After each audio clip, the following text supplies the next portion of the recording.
Well, I'm Alan Dale from Gale Force Winds. It's great to be back here at DEFSEC Atlantic, and the DEFSEC Atlantic podcast for 2024 show's already kicked off, and it's great conversations already happening. Thank you to our good friends at Cisco for sponsoring once again this year, being the thought leaders in the room, bringing the conversations alive. Greg, why don't you introduce yourself? Tell us what you do.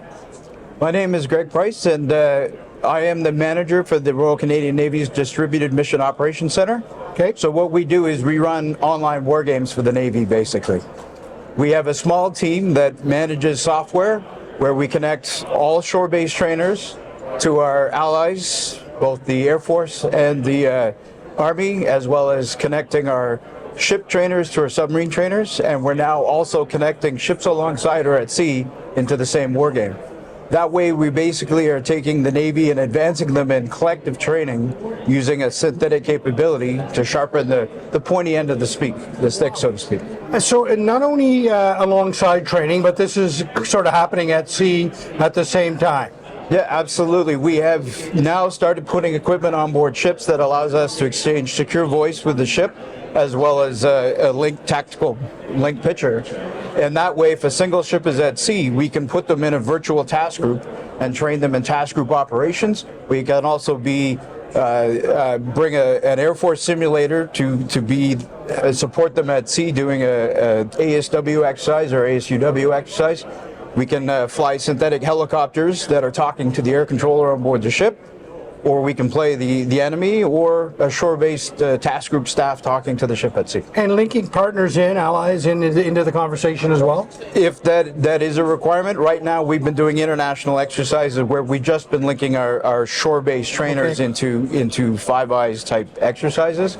So we have one coming up shortly where we will have a team and a fleet staff that are participating with a strike group staff from the U.S.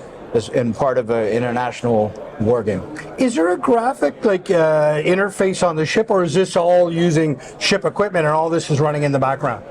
For a ship to play, we're using an shipboard embedded training tool that's on board. That's part of a Lockheed Martin build into the command management system. Okay. For the shore-based trainers, whether it's the Victoria-class submarine trainer, which is a McDonnell Detweiler trainer, or Seacott Seawolves, which are Lockheed Martin trainers, we connect them all together to play war games, and then we will connect out to our international partners for playing those games. So up to this point, we have just connected our shore-based trainers to international exercises.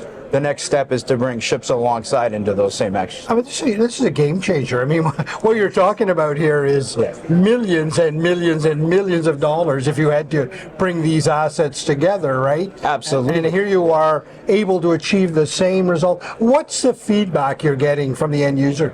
They really are starting to enjoy the capacity. I don't think a lot of people realize the capability until they're actually involved in it. And a lot of people are sort of saying, well, you know, we can get that sort of training in the schoolhouse training, but we're a step beyond that in terms of what the DMOC can do. You don't often integrate with an American strike group. So how do you practice talking to the Bravo staff of a strike group? We don't put that in our individual training, and so that's the next step, collective training piece that we support and we push, and there's a lot of really, really good feedback coming from the Navy about that. You kicked it off by saying you have a small team. Tell me a little bit about the team. Well, the Distributed Mission Operations Center only has 4 people. We have 1 technical staff, Doug Hartland, and we have 3 operational staff. It's myself as the manager. We've just recently brought on Brian Santarpia, which is now our exercise coordinator, working with the fleets to schedule and ensure that the fleets are ready to do these exercises.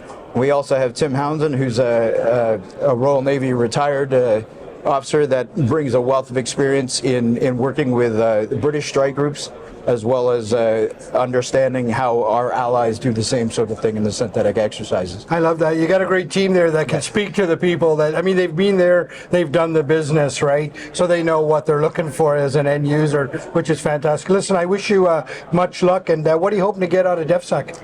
Well, this is more for us to walk around and see some old friends and really understand where our other defense companies are working at, and how, especially in some cases with the River-class destroyer project, how the collective training piece of that works as well.